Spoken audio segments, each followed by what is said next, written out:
من اولین دختری هستم که از همون ناحیه به دوشنبه برای خواندن اومدم به فاکولته حقوق شناسی. اینجا کنکورس بهت کلام بود. وقتی که من اینجا اومدم من مدل طلا قطعی من پیشنهاد کرده بودن، که تا حال مدل گرفتگی نیستم، نمیدونم چرا.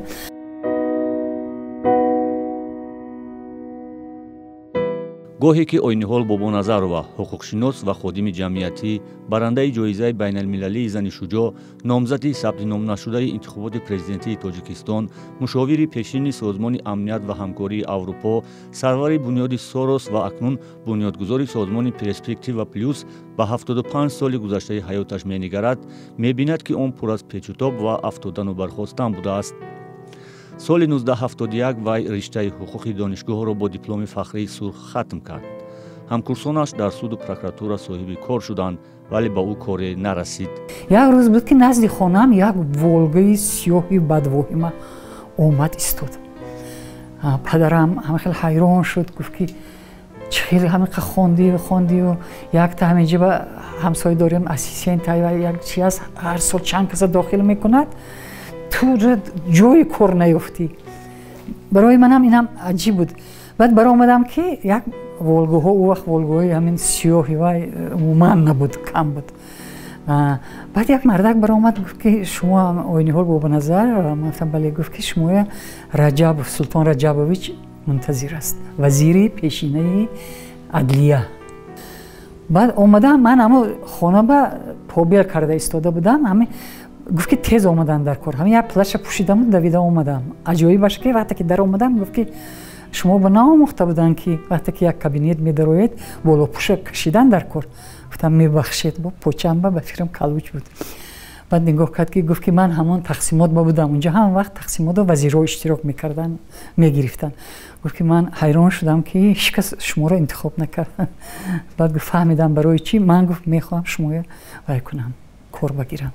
آینیحال با کمک وزیر پیشین عدلیه و یکی از منصبداران کمیته مرکزی حزب کمونیست آن زمان نیزورما ظریفова در فاکولته حقوق شناسی به کار سر کرد.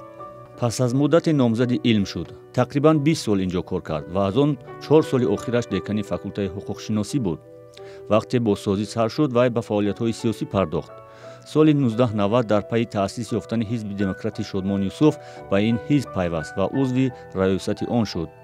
چشمدار نبود که مبارزه های سیاسی در تاجیکستان تا به جنگ داخلی می رسونند. وقتی حاکمیت نو شد و امامعلی رحمان رئیس شورای عالی انتخاب گشت، آینیحال برای فعالیت های سیاسیش به زندان افتاد. از همون فاکولته رفته مرا رفته بودن، حبس کردن. عجایب که وقتی که آمدن تنقیتی مرا گرفته رفتن. خیلی بعد حبس کردن تا سال 93 قریب 2 ماه در حبس بودم. حبس ده سیزاده. بعد با 5 سال دیگر حبس خانگی بودم. هنگامی که در حبس خانگی بود، با پیشنهاد اتحاد مخالفان تاجیک نماینده آنها و مشاور سازمان امنیت و همکاری اروپا تعیین گشت. آن وقت بود که جامعه جهانی به شخصیت او توجه ظاهر کرد. بعد مرا با OBC گرفتند برای اون که وقتی که آزاد کردند خانه من 19 تا کنگرسمن‌های امریکا اومدن. وقتی که از کودیرا وای بود سفیر بود.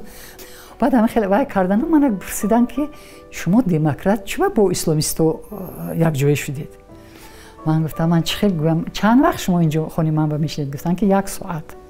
بعد میریم با همون صحبت میکنیم اویدی شما. بعد من گفتم که بیاید، گفتم یک راهی آسانش هست که فهمید که من اسلامیست نیستم. یک شیشه عرقی وای داشتم، کلانی اسمیرنوفسکو آوردم، 6 تا چی داشتم، پیاله های آوردم، همش ریختم. ساعت 9 هست. گفتم بیاید برای دموکراتیا می نوشیم. 9 سحر. گفتم که بیاید برای وای می نوشیم، برای دموکراتیا، برای حقوق انسان، برای همه خیلی نگاه کردن. گفتن نه شما وای نیستید، اسلامیست نیستید. در سال 2013 حزب‌های مخالف با رهبری حزب فعلا در تاجیکستان ممنوع نهضت اسلامی آینیحال بابانظرova را نامزد یگانه خود به مقام پرزیدنت تاجیکستان پیشنهاد کردند، ولی این نامزدی با بهانه درست نبودن چند از امضاها ثبت نشد و او نتوانست در انتخابات شرکت کند. ما در حزب نهضت اسلامی تاجیکستان یکی از تصمیم‌های از همه درست و پر افتخاری ما این جانبداری کردن نامزدی آینی‌حال بابانظر را بود. اگرچه بعد از همه ما به این پیوستیم، دیگر دوستان در ائتلاف پیشنهاد کردند، اما بعد از اون که احساس کردیم که متاسفانه برخی از جامعه تاجیکستان بخصوص جامعه شهروندی آینی‌حال را تنها خواهد گذاشت و ما با تمام قوا و نیرو وارد مبارزه سیاسی شدیم، از او دفاع کردیم و حتی وقتی که لازم شد من خودم شخصا رفتم به خیابان‌ها به نزد مردم برای او امضا جمع کردم، زیرا در شخصیت او یک انسان بسیار هم وارسته، استوار و یک تاجیک را به معنای واقعیش دریافتم. آینی‌حال بابانظرова нахустин ва дар ҳоли ҳозир ягона тоҷике аст ки барандаи ҷоизаи байналмилалии зани шуҷоъ шудааст. барои талошҳои хастагинопазираш дар дифоъ аз ҳуқуқу озодиҳои мардум ва усули волоияти қонун. соли 2014 ин ҷоизаро ба ӯ ҳамсари президенти иёлоти муттаҳидаи амрико Мишел Обама тақдим кард. дар бораи ҷабҳаҳои дигари муборизаи ин зани далер ҷасур дар матбуот ҳам зиёд навишта мешавад, дар миёни мардум ҳам дар гуфтугузори мардум ҳам зиёд мушоҳида мешавад. воқеан як одами таҳаммулпазир, одами донишманд аз нигоҳи ҳуқуқ, аз нигоҳи донишҳои дигари ҷомеӣ ҳастанд ва дар маҷмӯъ барои дифоъ аз ҳуқуқи инсон муборизаи зиёде анҷом додааст ки ҳамин навъи муборизаҳои ӯ боиси обрӯ ва эътибораш шудаанд.